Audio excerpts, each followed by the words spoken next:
الحمد لله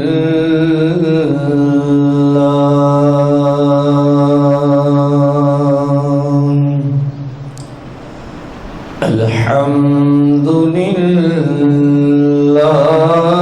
رب العالمين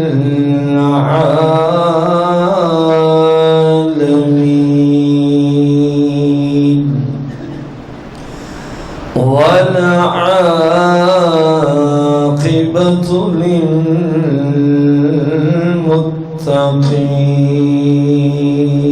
للمتقين والصلاة والسلام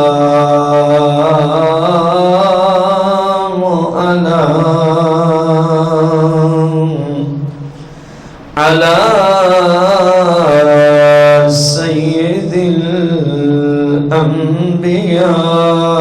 والمرسلين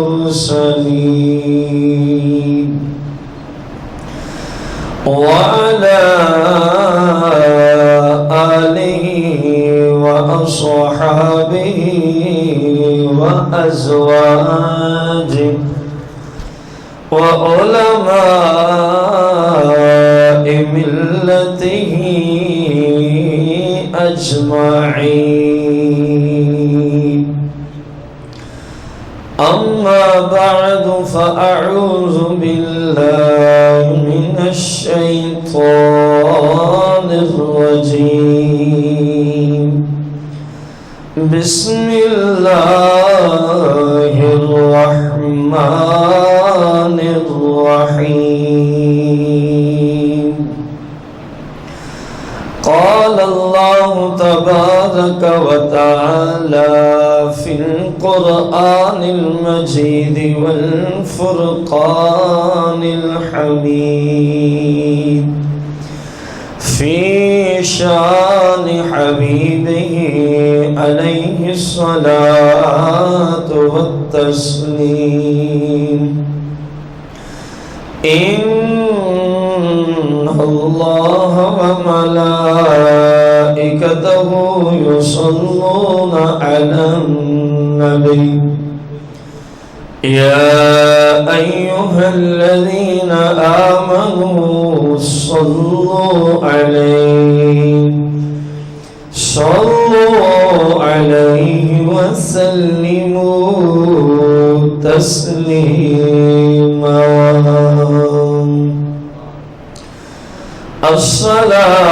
الصلاة